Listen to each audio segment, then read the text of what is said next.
Nous sommes de retour en studio. Cette fois-ci, comme tous les mardis d'ailleurs, nous installons la page santé avec Daryl Mélégan. Bonjour. Bonjour René Soglo, bonjour à tous. Nous parlons d'une pathologie aujourd'hui qu'on comprend justement de l'endométriose. Oui, l'endométriose, et oui, vous l'avez bien dit, c'est une maladie propre à la femme, ça il faut le savoir d'abord. Mais il faut dire que l'endométriose est une infection très peu connue, je dis bien très peu connue par les populations et même par les femmes. Et elle se caractérise par des douleurs, insoutenables, des malaises, des vomissements même pendant les menstrues. Donc, c'est-à-dire que la période des règles est parfois synonyme de forte douleur, d'enfer même pour la femme. Donc, pour être plus précis, l'endométriose se caractérise par la présence d'endomètre ailleurs que dans la cavité utérine. Alors, qu'est-ce que l'endomètre? L'endomètre, René Soglo, est un tissu qui tapisse l'utérus. C'est tout un mécanisme. Au cours du cycle de la femme, l'endomètre s'épaissit en vue d'une grossesse. Et s'il n'y a pas fécondation, bien entendu, les menstrues surviennent.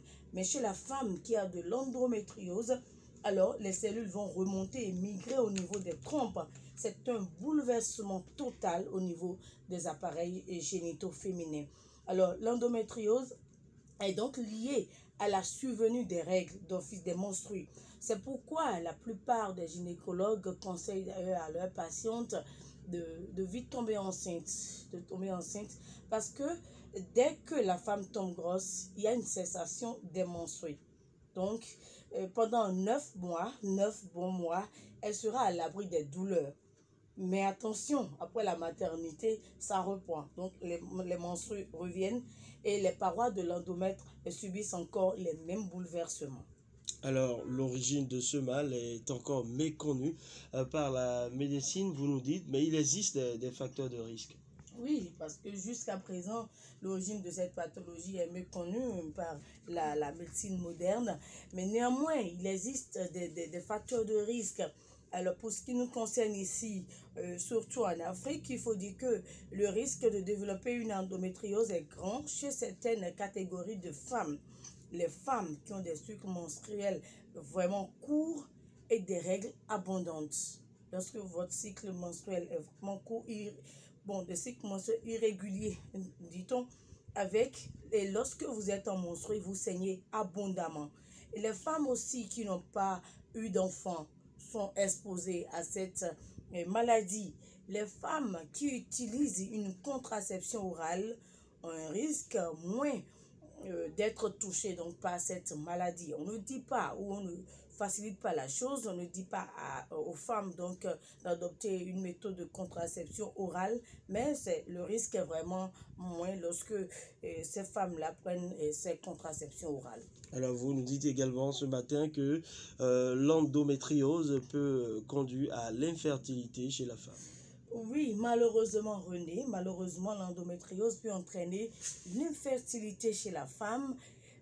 Quand les lésions de l'endométriose se forment à proximité donc de l'appareil génital, la maladie peut entraîner des problèmes de fertilité en bouchant donc les trompes. Donc lorsque les trompes sont bouchées, alors là, ça peut conduire donc à l'infertilité. Et il faut dire que ces complications ne concernent que 30 à 40% des femmes qui souffrent véritablement de l'endométriose. Alors, les premiers symptômes de l'endométriose se manifestent, comme je l'ai dit, par des règles douloureuses. Et l'évolution de la maladie est souvent à l'origine d'autres douleurs au niveau des organes, comme les kystes et consorts. Donc, la femme peut sentir aussi des douleurs lors des rapports sexuels. Donc, lorsqu'une femme sent des douleurs lors des rapports sexuels, alors il y a raison de s'alarmer. Il y a des douleurs également lors de la défécation.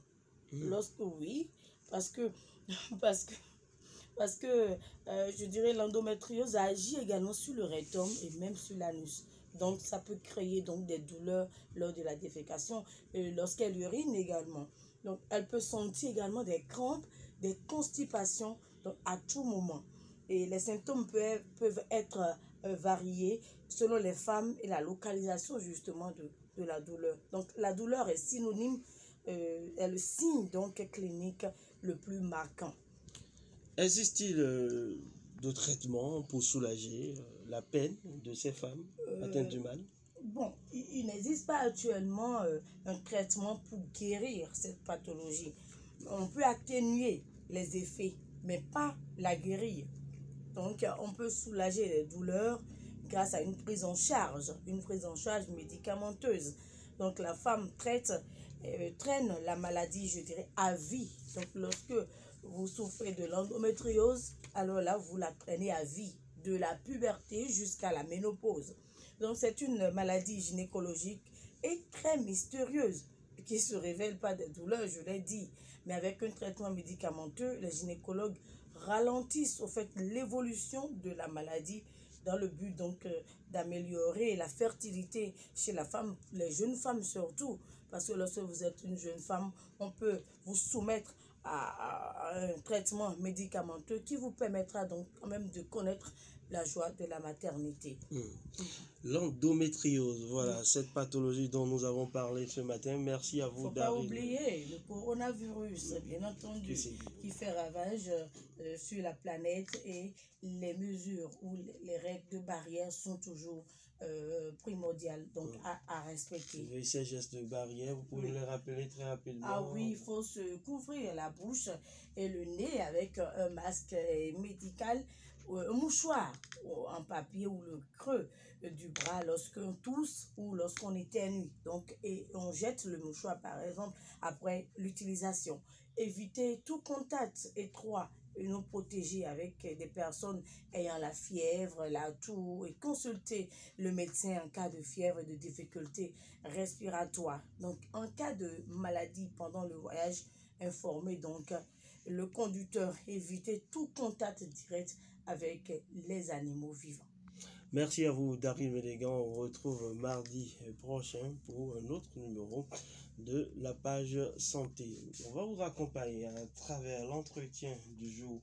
Père Arnaud Chogol, où il est l'économe de l'archidiocèse de Parakou, il se prononce sur l'impact de Covid-19 sur le fonctionnement de l'Église. Justement, vous le savez, toutes les activités sont suspendues au niveau de l'Église catholique avec l'apparition de ce virus, et ça a un impact vraiment consistant sur le fonctionnement des activités. Je vous invite à suivre l'entretien qu'il a accordé à Raoul Steve Gounko.